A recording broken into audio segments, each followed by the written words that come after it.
Soy Fernando Díaz Villanueva. Hoy es 13 de febrero de 2021 y esto es La Contracrónica.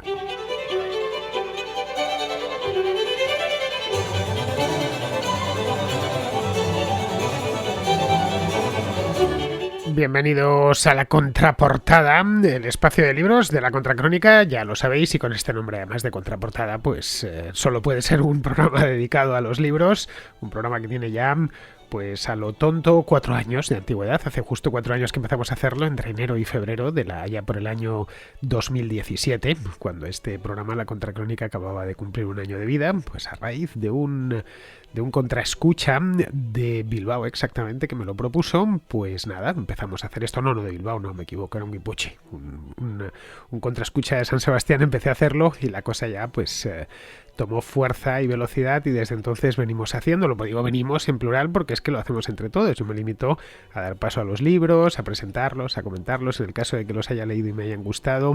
Selecciono también todas las semanas un libro de la semana. Hoy me va a costar porque ninguno de los libros que traen los contraescuchas he leído. De hecho, algunos ni siquiera había oído hablar de ellos, lo cual sucede a menudo porque hay tantos libros que se publican que es imposible no ya habérselos leído, por supuesto, sino siquiera conocerlos, saber de su existencia.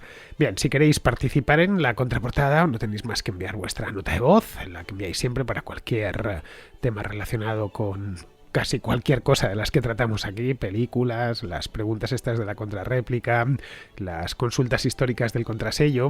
El número de WhatsApp es el 690 827909 con el más 34 delante en el caso de que estéis fuera de España, para que me llegue la nota de voz correctamente. Bien, las notas de voz tienen que durar, normalmente es entre 1 y 3 minutos, pero en el caso de la contraportada, como el del contraplano, no pasa nada si son un poquito más largas, porque a veces necesitas, a menudo, para presentar un libro, en 1 minuto pues no te da tiempo apenas a leer la ficha bibliográfica y poquito más, así que es bueno que os explayéis un poquito. De hecho, a mí me parece muy bien, porque si te hablan 3 o 4 minutos de un libro bien, es cuando te invitas realmente a leerlo o a no leerlo. Así que si la llamada o la nota de voz, mejor dicho, tiene 4 minutos, no pasa absolutamente nada. No os cortéis lo más mínimo. De hecho, en el programa de hoy traemos una llamada muy larga de un oyente de Bilbao que va a entrar porque la verdad nos recomiendo un libro que está bien y suena bien. Pues el otro de los temas aquí en la contra es que los que dejéis una nota de voz tiene que sonar alto, claro y sin ruido de fondo de ningún tipo. Esto elimina que cuando vayáis conduciendo y tal, en ese momento por favor no me enviéis notas de voz, esperad a llegar a vuestro destino y allí las grabáis ya en un ambiente más o menos silencioso. Imaginaos que grabase yo el programa, en lugar de estar aquí en silencio absoluto sepulcral, pues lo hiciese pues mientras estoy en el autobús, por ejemplo, o en el metro. No se escucharía absolutamente nada, o se escucharía mal. Bien, pues lo mismo sucede cuando enviáis algo desde el coche, que cada vez menos, pero todavía de vez en cuando pasa. Bien, pues dicho esto, pasamos ya a la contraportada.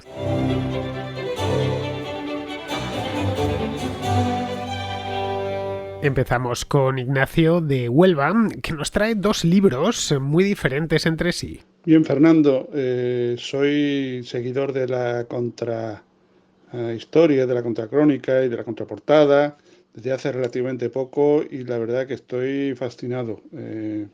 Este es un mensaje para la contraportada, creo que se llama tu sección de libros. Te voy a hablar de 2 libros, o me gustaría que tuvieran una referencia de 2 libros. Uno de ellos se llama Los Libertadores USA. Es un libro de 1966 de un periodista español que se llama Carlos María Irígoras. Bastante antiamericano el libro. Y bueno, llega hasta ese año. Yo lo leí hace muchísimos años y lo he vuelto a encontrar en Amazon en segunda mano. Está muy lleno de datos. Como te repito, es bastante una visión muy dura del nacimiento de los Estados Unidos, pero es interesante algunos datos que da, y sobre todo también es interesante la vida de este escritor. Un personaje periodista, licenciado en Derecho, estuvo en la División Azul, en Argentina, en la cárcel, minero, muy, muy curioso. El otro libro es uno que, como, bueno, también hacéis cine, o bueno, hablas de cine, que también soy bastante aficionado. Es un libro que me impresionó mucho de un profesor de filosofía, de un catedrático de filosofía, que se llama José Antonio Rivera, que se llama Carta abierta de Woody Allen a Platón, perdón. En esto lo que hace este catedrático es, a través de determinadas películas, como Río Bravo, la película de Family Man y muchas otras, meternos en el mundo de la filosofía, explicar determinados conceptos y sobre todo analizar casos como la teoría de los juegos, el dilema del prisionero, con los ejemplos de esas películas. La verdad que es bastante interesante tanto para los que les gusta la filosofía política como para los que les gusta el cine. A mí me resultó fascinante. Estoy también, que lo perdí el libro y estoy intentando buscarlo. Hay otro libro de este catedrático anterior que tiene un título parecido, que se llama Lo que Sócrates le diría a Woody Allen, que también, aunque este es un poquito más complejo, o más filosófico, menos de filosofía política, o más filosofía más fuerte, bueno, que también está bastante bien. Bueno, un saludo, enhorabuena por el programa y al igual que hace poco escuché a una oyente, la forma en que te expresas y cómo utilizas el lenguaje, la verdad yo que soy letrado, pues te tengo una envidia tremenda. Bien, un saludo y nada, a seguir con el programa que está muy bien. Pues muchas gracias, Ignacio. No conocía ninguno de los dos libros. El primero, el de Carlos María Idígoras, es ya antiguo, según nos comentas y he podido ver, y tiene lógica que no supiese de su existencia, ya que fue publicado por primera vez en el año 1966 y no ha sido reeditado desde entonces. De hecho, no conocía ni al autor, no sabía ni que existía, ni que había existido, porque murió hace tiempo ya este hombre, el Carlos María Idígoras, un escritor español un tanto peculiar. Nos ha Ignacio avanzado algo sobre él, uno de estos escritores que fueron de todo en la vida, y según acabo de leer en un perfil que le hicieron con motivo de su muerte en el país hace ya 11 años, en el año 2010, el autor pues había escrito unas cuantas cosas más. Yo la verdad es que lo desconocía. Bien, el libro en cuestión, como digo, está más que descatalogado al 100%, no hay ediciones nuevas, está descatalogado desde hace más de medio siglo. La editorial que lo publicó hace 55 años, en el año 66, que se llamaba Imnasa, ni siquiera existe. Así que lo que tendríamos aquí es que hasta la propia editorial está descatalogada. De cualquier manera, ya sabéis, lo podéis encontrar en Iberlibros si buscáis, por ejemplo, en cualquier librería de viejo y, por supuesto, en Amazon de segunda mano. No es que le tenga yo especial cariño a Amazon, pero es práctico porque así, si os recomiendo una librería de viejo en Madrid o en Zaragoza, pues me vais a decir fenomenal, pero yo no vivo allí, entonces no lo puedo encontrar, mientras que todos a fin de cuentas tenemos acceso a Amazon. Está aquí, lo tengo en Amazon. Cuesta, no es muy caro, cuesta pues 6 euros, por lo que veo. Los Libertadores USAs, no USAs, Carlos María Idígoras. No os puedo decir qué tal está, ¿eh? Eso sí, lo tenéis en segunda mano tanto en rústica como en cartoné. Y no os puedo decir si es bueno, malo, regular, porque no sé ni de qué va. Con ese título y después de leer el perfil sobre Idígoras, El País, que os he comentado, supongo que será una crítica a Estados Unidos, o a los Estados Unidos de aquella época. Ojo, que los Estados Unidos de entonces no eran los de ahora, ¿eh? En 1966 el poder y la influencia de Estados Unidos en el mundo era máxima. Fue en esa época cuando Estados Unidos alcanzó la cúspide de su poderío, porque se quedó después de la Guerra Mundial y tan pronto como las potencias europeas, que fue a lo largo de los años 50 y 60, perdieron sus colonias de ultramar, se produjo la descolonización. A partir de ese momento ya Estados Unidos se quedó, al menos en el mundo libre, estaba evidentemente el bloque del este y la Unión Soviética, pero Estados Unidos se quedó como única e incontestable potencia mundial. Lo sigue siendo, pero ya no es tan incontestable. El aporte, por ejemplo, del PIB de Estados Unidos sobre el global ha ido descendiendo a lo largo de los últimos 50-60 años. Ese es el primero, el de los Libertadores USAs. El segundo que me trae es Me Suena, de Carta Abierta de Woody Allen a Platón.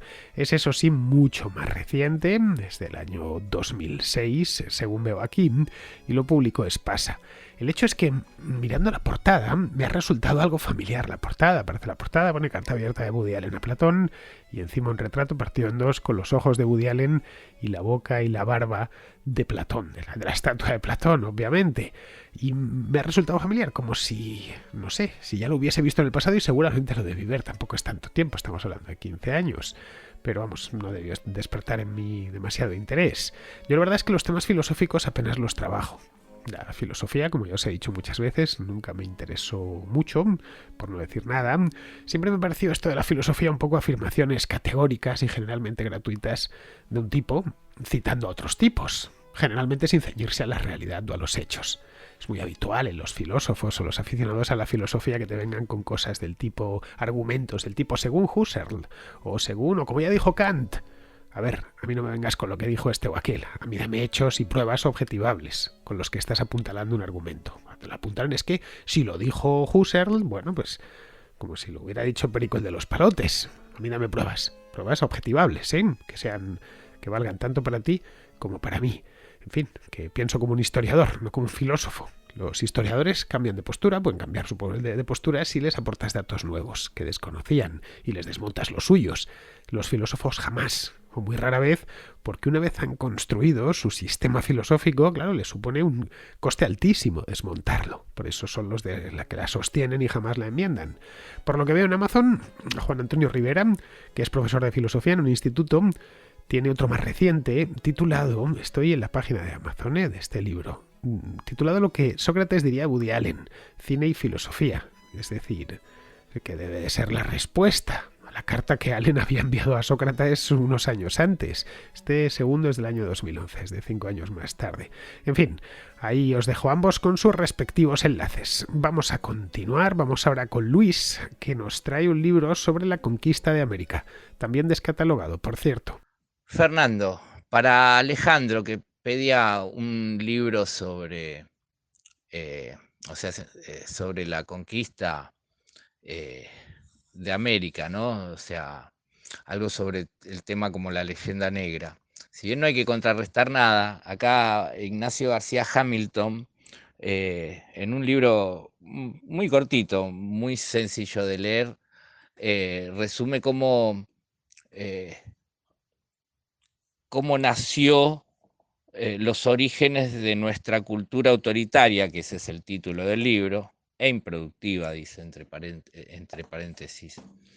Y bueno, lo que comenta acá es un gran resumen de cómo ha sido la colonización, remarcando los horrores, ¿no? Porque, como bien sabemos, o sea, se volvían más totalitarios cada vez que venían a colonizar algún territorio.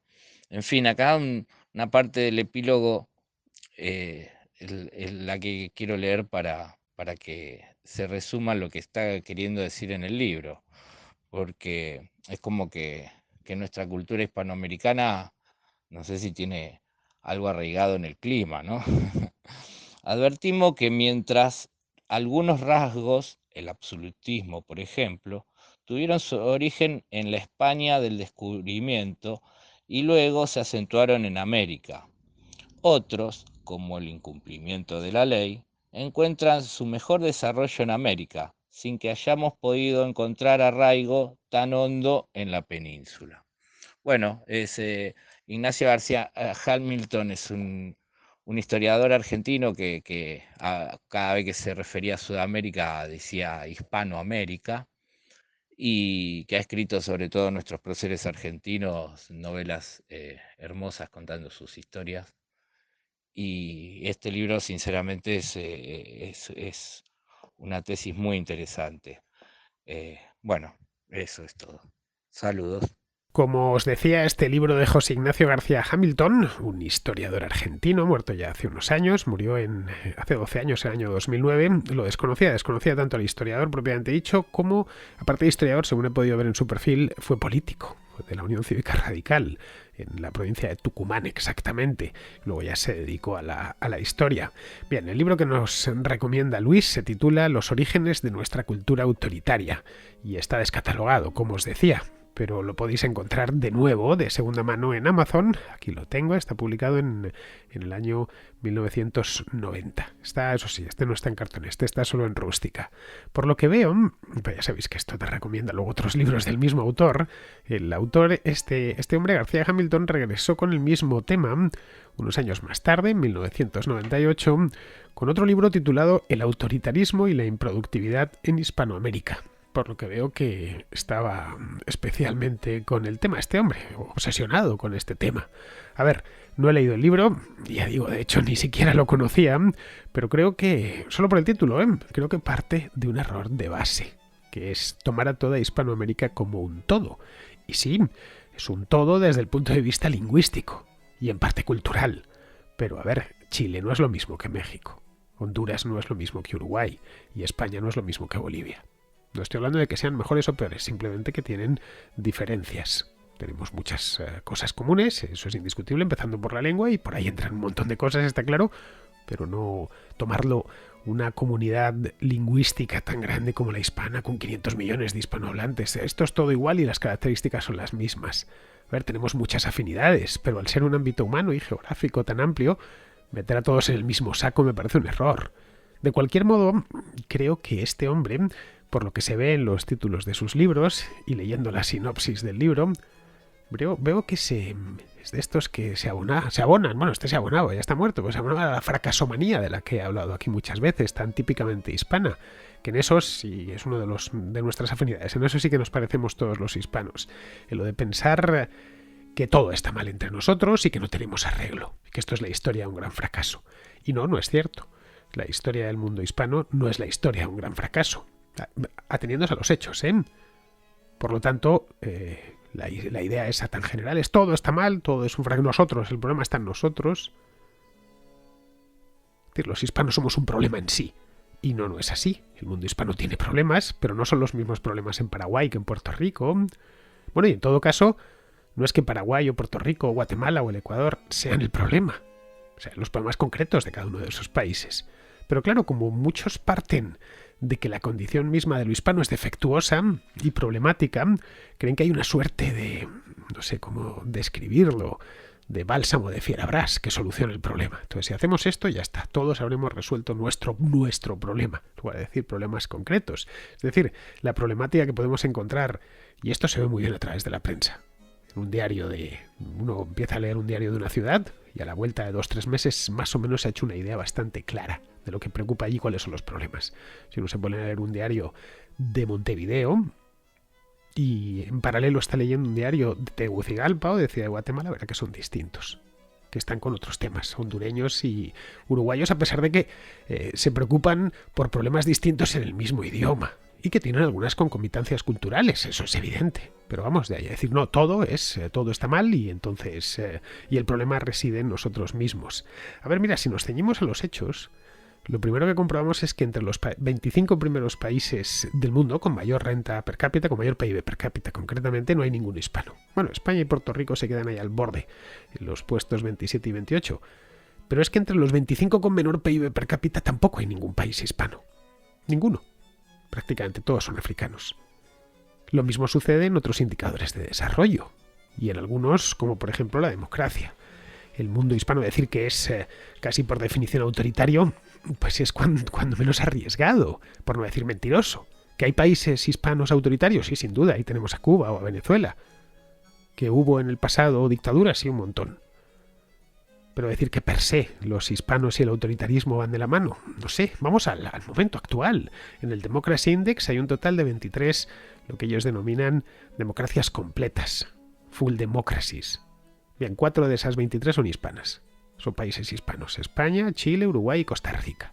Luego en el extremo opuesto, lo que denominan regímenes autoritarios, hay 3 países hispanos, Nicaragua, Cuba y Venezuela. La mayor parte de los países hispanos están entre las democracias imperfectas y los regímenes híbridos.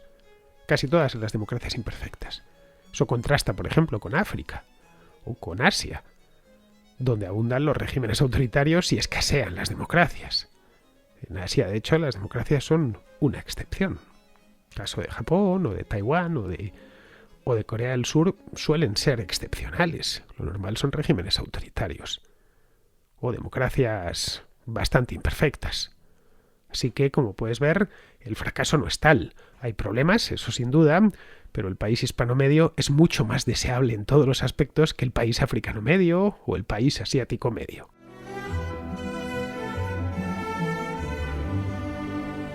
Vamos ahora con Ignacio, que nos trae 2 novelas gráficas. Hola, saludos a todos los contraescuchas de la Contraportada. Y hoy me gustaría traer al programa 2 novelas gráficas que para mi juicio son excelentes. Una de ellas es Superman, Hijo Rojo, de Mark Millar. Y bueno, es un autor muy conocido por otras obras también. Y en este caso, pues hace una especie de distopía superheroica como nos tiene en cierta forma acostumbrados, de ver el género superheroico desde otros ángulos. Y como podrán suponer, en este caso Superman no es un liberal estadounidense, sino un comunista soviético. Y el caso es que en el cómic plantean la posibilidad de que en vez de aterrizar la nave de Superman en Kansas, hubiera aterrizado en Ucrania, en la antigua Unión Soviética. Con lo cual todo el universo de Superman y todos los personajes de Superman cambian. Y esto sirve al autor para hacer una crítica al sistema socialista en el que Superman consigue, gracias a su superinteligencia, que el sistema funcione, digamos que se erradica la delincuencia, todo el mundo tiene para comer, etcétera, etcétera, pero a un elevado coste, que es la libertad individual, y llegando al extremo en algunos casos de incluso convertir en autómatas a algunos ciudadanos, los más díscolos. Es una novela perfecta, o sea, sale todos los personajes del mundo de DC de Superman, Batman, Lois Lane, Lex Luthor, algunos de los archienemigos de Superman como Brainiac, también Batman, ya he dicho, en fin, no salen, creo que los más importantes o los más salen todos.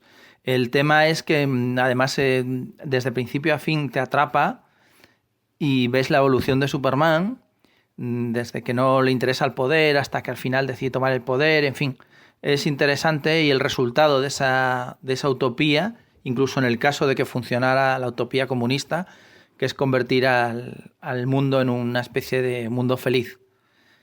Y bueno, tiene un final acorde y no en ningún caso defrauda, es un final que no te esperas y que es muy original también.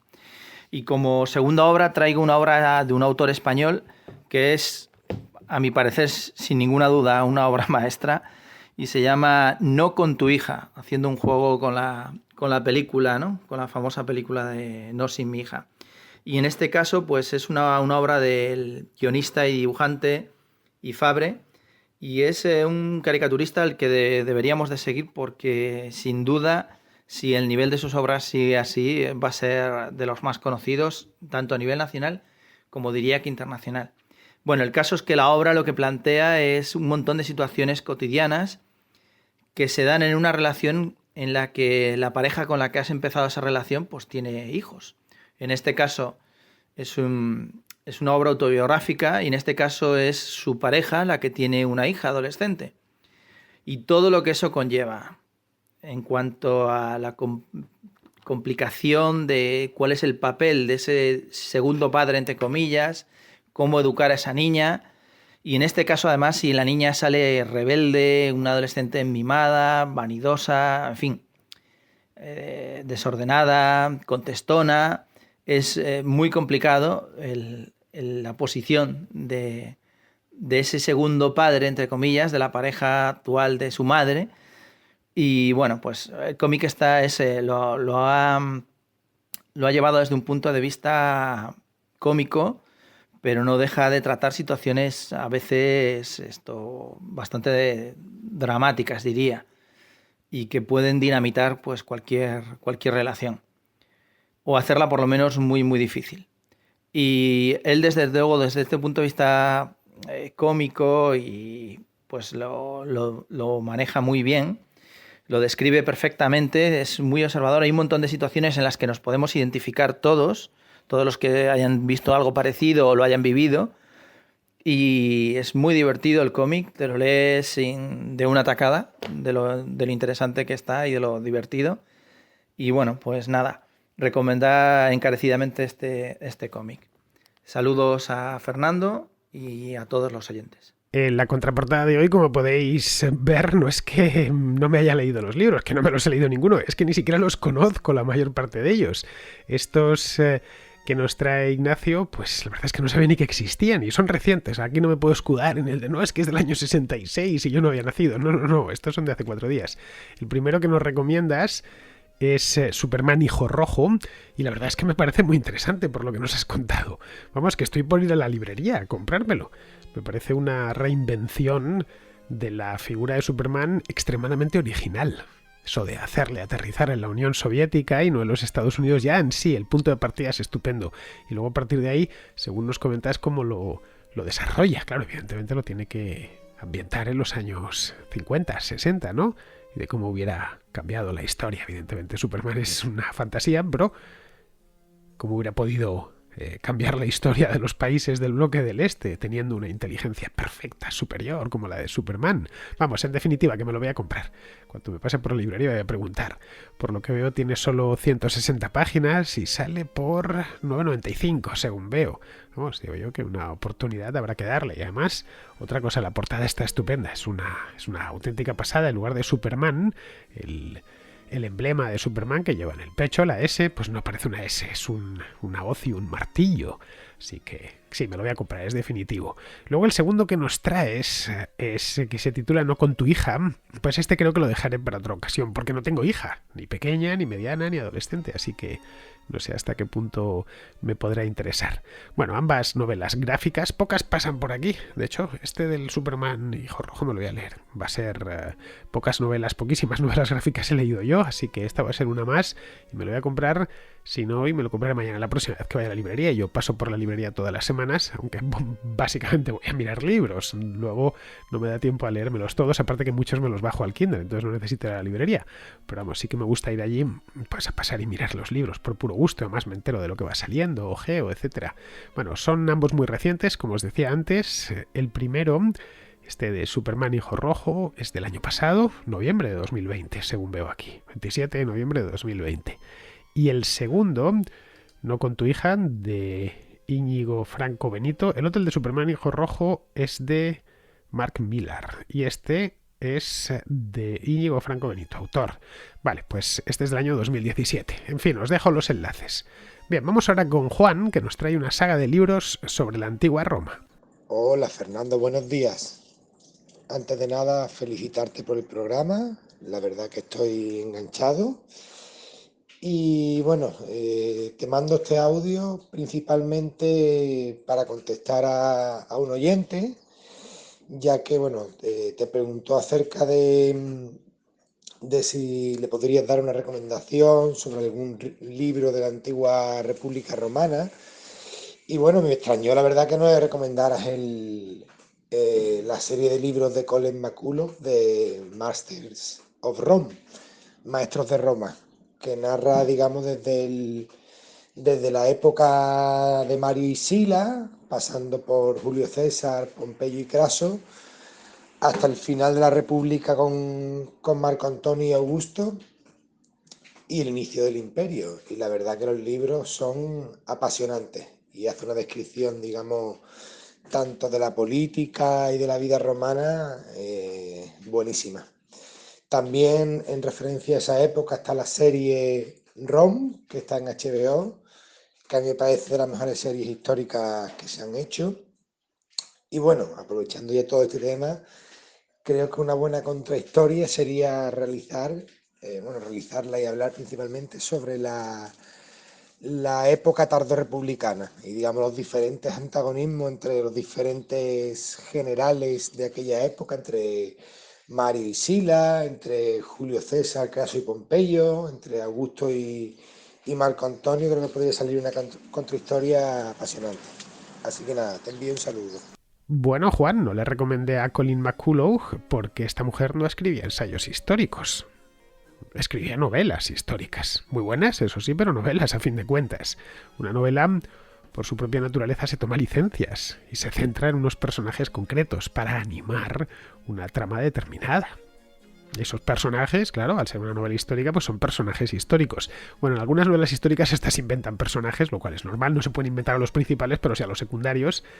Y se inventan también elementos, se inventan un montón de cosas que no se conocen de la historia. Lo que conocemos de la antigua Roma es lo que nos ha llegado, y no es todo, ni muchísimo menos. No existía el vídeo, ni los periódicos, ni nada de eso.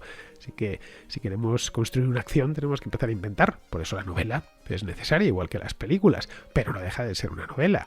Los personajes, ya digo, son históricos y la base de la trama también, pero es una novela en la que el autor conduce a los protagonistas a través de esa trama a su entero antojo, condicionado por los acontecimientos históricos, pero a su antojo.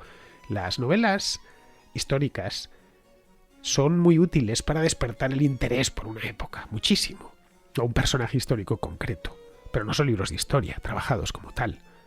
Si lees, por ejemplo, Yo Claudio, de Robert Graves, pues seguramente vayas directo a ampliar información sobre el propio Claudio, sobre el emperador, también sobre Calígula, Tiberio, Livia, Agripina, Sejano, en fin, toda la fauna de la Roma de los Julio Claudios. Pero es una novela en la que el personaje central es Claudio. Aquí en Graves trata con especial mimo. Sirve como entretenimiento, que para eso se escriben las novelas, también para eso se hacen películas, o como puerta de entrada para una época histórica, un personaje histórico concreto, pero no como manual de estudio para la historia. Y lo mismo pues pasa con Colin McCullough y su serie Roma, que tiene algunos títulos espectaculares, como El primer hombre de Roma, La corona de hierba o Favoritos de la fortuna, que por cierto ya han pasado por aquí, en un par de ocasiones además. La última vez, según estoy viendo ahora en la web, en mi web en este caso, pues fue, a ver, lo tengo aquí, el 26 de mayo de 2018. La vez anterior en abril de 2017. Bueno, está toda la serie en español, os puse los enlaces y disponible para Kindle. En fin, os los dejo ahí por si queréis darle una oportunidad a Colin McCullough. No os arrepentiréis porque esta mujer era realmente buena. Bien, pues ya terminamos con Ricardo, que con una nota de voz especialmente larga, como os decía al principio del programa, nos deja un libro de literatura deportiva un tanto original, Las memorias de un ciclista. Hola, Fernando. Quisiera esta vez proponer una lectura diferente. Esta es una obra titulada Éramos jóvenes e inconscientes, del malogrado ciclista francés Logan Fignon, que, bueno, para mí fue muy importante leer esta obra, mm, más allá de que fuera, pues no sé, una obra de una calidad literaria, vamos a decir así en plan coloquial, de la repanocha. Lo que quiero decir, lo importante para mí de esta obra, más allá que te guste el ciclismo o no, en mi caso sí, llevo andando en bici, competido en ciclismo y bueno, sé lo que es sufrir encima de una bici. No llegué a profesionales porque no tengo talento ni cualidades para ello. Y bueno, pues, ¿por qué es importante esta obra? ¿Qué me hizo ver más allá de mi afición a la bici? Bueno, me hizo ver em, que las personas son nombres y apellidos. ¿Qué quiero decir con esto? Que en la época que yo era adolescente, o sea, recuerdo que vi el famoso Tour del 89, yo tendría 13, 14 años, estaba empezando a fanatizarme con el ciclismo. Vi aquel tour que fue el tour del prólogo de Perico, que los buenos aficionados recordarán que se perdió por las calles en la contrarreloj y casi perdió 3 minutos. Al día siguiente, pues de la tristeza o la depresión que le dio, pasó muy mala noche y le dio una paja en la contrarreloj por equipos. Bueno, que empezó el tour a 8 minutos en el segundo día. Luego quedó tercero en la general y demostró ser el más fuerte. Sin embargo, realmente lo más importante de aquel tour fantástico fue el duelo entre Fignon y Lemont. Empieza el primer capítulo hablando de el capítulo se llama 50 segundos, que son realmente los segundos que separó a Fignon de ganar su tercer tour por Le Mans en aquella contrarreloj en la que Le Mans sacó la famosa cabra aquel día, la estrenó en una competición y aunque Fignon hizo una gran contrarreloj, mmm, le sacó el tiempo suficiente en París, por las calles de París, para, para llevarse el tour el último día. Y bueno, pues habló un poco, empieza con ese capítulo y luego pues empieza a hablar, va hacia atrás, empieza a hablar sus saltos a profesionales, cómo él era un joven prometedor, con mucho talento, sus duelos de egos con Bernard Hinault, con el que compartía equipo, el equipo Renault, y el equipo Renault, y luego la Claire. No sé si lo digo bien porque mi francés es como mi inglés, muy bochero. Y también con Lemont, ¿no? El joven Lemont, que vino de América, casi con lo opuesto, a buscarse a la vida y luego demostró ser un superclase y uno de los mayores rivales, no solo del propio Hinault, y luego de Fignon. Hablaba del tema de los doping, el tema de aquella época, de cómo se corría en aquella época, ¿no? Mucho más visceral y no tan controlada como ahora. Pero creo que me estoy yendo del tema. El tema es que, bueno, que en aquella época, pues Fignon, pues no tenía muy buena prensa, sobre todo en la prensa española, a la que parecía que a los españoles, pues, les tenía tirria, parecía que fue famoso aquí el escupitajo a un reportero, a una cámara española. Entonces, pues bueno, en aquella época, pues pues yo, tuve también tirria a Fignon, como creo que cualquier español en aquella época. Sin embargo, todo eso se desvaneció al leer ese libro y esa tirria se convirtió en admiración. Admiración porque ya Logan Fignon ya no era el francés antipático. Era una persona de carne y hueso con un montón de problemas, de retos, de mala suerte, caídas, lesiones, dramas, como he dicho, sobre todo el tour aquel. Y, y el tema de las nacionalidades, de repente, al leer ese libro, para mí lo importante es que el tema de las nacionalidades trascendió, se esfumó. Y mi tierra se convirtió en admiración y también en sentir mucha compasión porque había un prólogo. Al principio parece ser que en la obra éramos jóvenes e inconscientes, era la segunda edición. Logan Fignon tenía unos 50 años más o menos y él decía que su cáncer, tenía un cáncer entonces, había vuelto y que quería vivir porque él solo tenía, pues eso, según palabras textuales en el libro, solo tenía 50 años. Él se consideraba y era muy joven, pero el cáncer le venció y, y bueno, pues fue muy importante para mí esa lectura por, por la lección de vida que me dio, ¿no? El que más allá de las etiquetas que constantemente nos venden, sobre todo en estos tiempos posmodernos, si no eres de izquierdas, eres un fascista o de derechas, si no eres feminista, eres un machista, si eres no sé qué, todo el rato colectivizarse, todo el rato etiquetarse. Y eso fue una de las obras en las que me di cuenta que bueno, que me enseñó un poquito a eso, ¿no? Más allá de, como digo y repito, que te guste o no el ciclismo, pues una obra pues con mucha humanidad. También es muy interesante y muy divertida. Hay dos prólogos, uno del propio Fignon y luego otro de también que fue compañero de equipo suyo y que los aficionados españoles recordarán con cariño, Pello Ruiz Cabestany, el corredor donostiarra, de mucha clase, excelente rodador y contrarrelojista, que compartió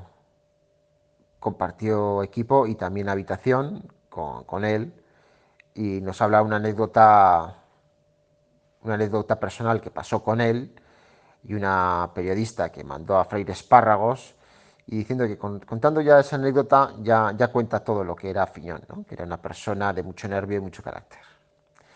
Bueno, sin más, felicidades por tu programa, como siempre. Os recomiendo Éramos jóvenes e inconscientes del corredor parisino Logan Fignon, y que lo disfrutéis, si no es este confinamiento, pues cuando salgamos de él. Un abrazo a todos. Con un mensaje tan largo y tan bien hecho, Ricardo, poco puedo añadir, más teniendo en cuenta que eres tan aficionado al ciclismo. El libro este sí que lo conozco, es un libro de hace ya unos cuantos años. Fignon murió a cosa de 10 años o por ahí, si mal no recuerdo. Y salió, pues, no sé si poco antes o poco después de que él muriese. Murió además muy joven, creo que tenía 50 años, una cosa así.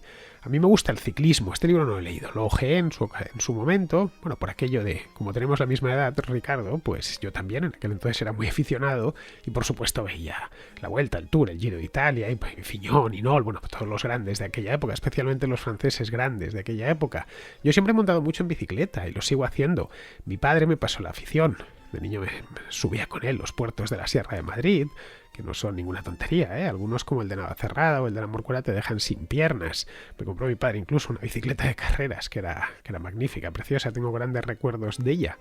Yo en aquella época no me perdía ni un tour, ni una vuelta a España por la tele. Yo era religioso, era la época en la que todavía se corría la vuelta en la primavera y no en septiembre como se corre ahora. En aquel entonces, finales de los 80, principios de los 90, me gustaba Perico Delgado, claro, por supuesto, pero sobre todo me gustaba Miguel Indurain. Era el Michael Jordan del ciclismo, una especie de superhombre que iba encima de la bici con una tranquilidad, un aplomo como el que sale de paseo. Pero vamos, que lo de subirme a los puertos de la sierra lo dejé hace ya mucho, tan pronto como a los 18 o 19 años. Aquello no me gustaba demasiado, si te soy sincero, porque no había nada más que ver. Subiéndote el puerto de Navacerrada, pues ya me dirás tú, la Fonfría o algo así, pues sí, en bosque y ya está, ¿no? Un campo, y a mí el campo no me interesa. Todo lo más que te puedes encontrar por ahí con la bicicleta es una alimaña, o que pinches en el quinto infierno y tengas que continuar andando con un frío de 1000 demonios, ¿no? Así que me dedico al ciclismo urbano, que es mucho más agradecido porque, bueno, ves gente, puedes parar a tomar café, a tomar un helado en verano, hacer fotos de los edificios y de la propia gente y de las calles, meterte en las librerías, visitar a los amigos, en fin, que las ciudades se pueden hacer muchas cosas. El lugar de lo natural de los seres humanos es la ciudad, el campo para los animales. Yo os he dicho en alguna ocasión que, por consejo de mi abuelo, que era muy madrileño, casi un personaje de Zarzuela, yo no piso donde no veo el suelo y no me baño donde no veo el fondo. Así que la bici en la ciudad y sin subir más cuestas de las estrictamente necesarias, que en el caso de Madrid se pueden, aunque la ciudad tiene cuestas, no es ni mucho menos llana, pero se pueden, a poco que conozcas bien la orografía, puedes esquivarlas, pero en Bilbao no te libras, ¿eh? De subir cuestas en los dos lados, te toca subir y subir bien, además. Bueno, pues con esto, queridos amigos, damos ya por concluida la contraportada de hoy y os invito a que regreséis por aquí mañana.